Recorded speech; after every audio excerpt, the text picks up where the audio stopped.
First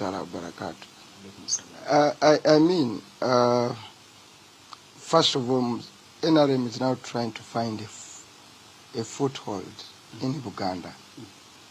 The National Unity Platform is on ascent. It's just accelerating and moving forward.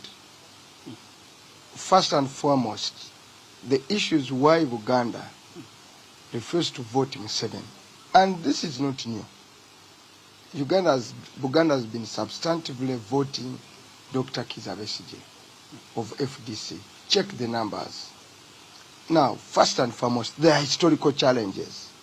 The Luwero consensus, for which Buganda sacrificed a lot to bring NRM government in power, was breached, and then for 40 years has failed to deliver on the Luwero triangle, what they call the Kasaka Agreement. Major on that Kasaka Agreement was to give Buganda a federal form of governance.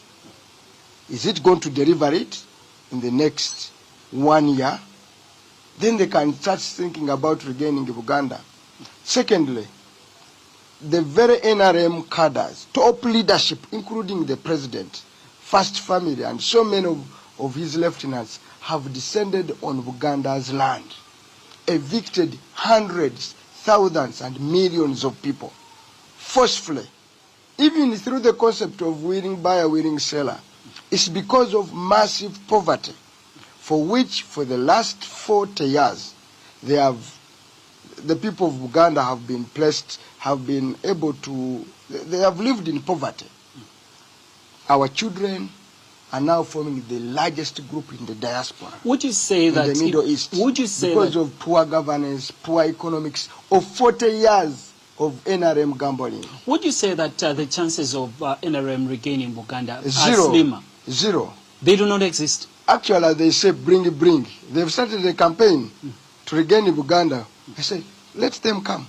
All right. Let them come. How in light of that?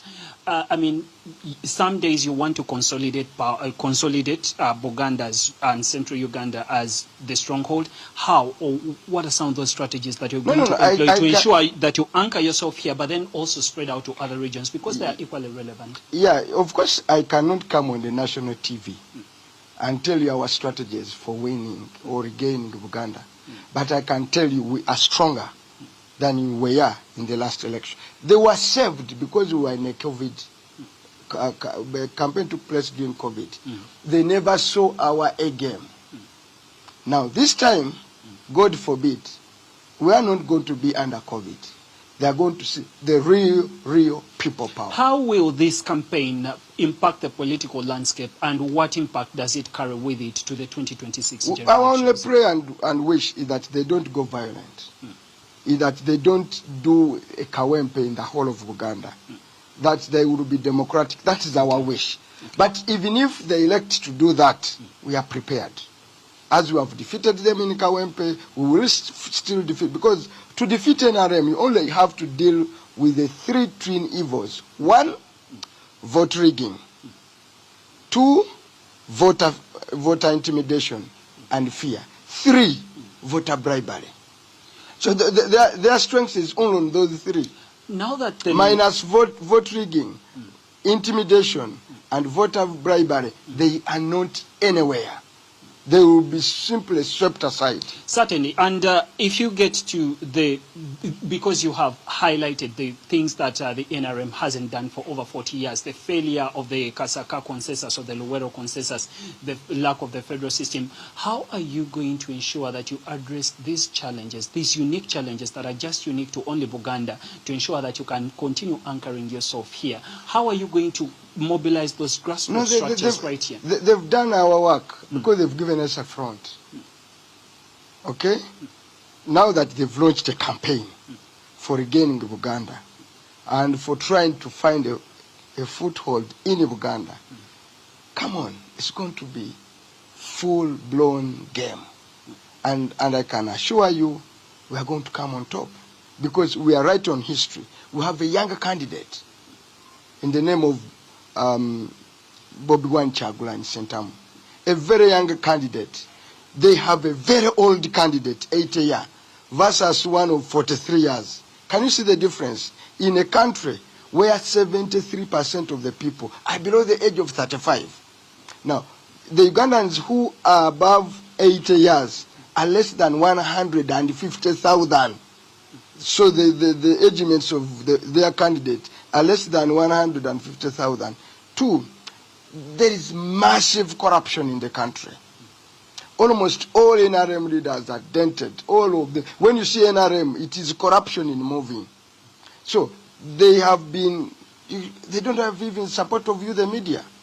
They've been battering you, left, right, and center. So even themselves, they have admitted they've lost it. So that is a pretense, and in my humble view, and we are ready for them. Certainly. I can tell you it's going to be lunch. We will eat them for supper. Actually, we keep saying in Uganda,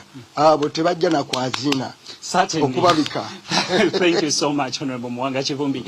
And as to whether all these concerns are going to be addressed by the National Resistance Movement to ensure that it can anchor or re-anchor itself in the Buganda region, a place where it started its bush war struggle in 1980, or in that particular year. So that certainly speaks to a lot of strategies that should be going to the NRM side, and as to whether they shall be able to come out on the top of this particular game, only time will be able to tell. As I get back to you, Samson, at the political command.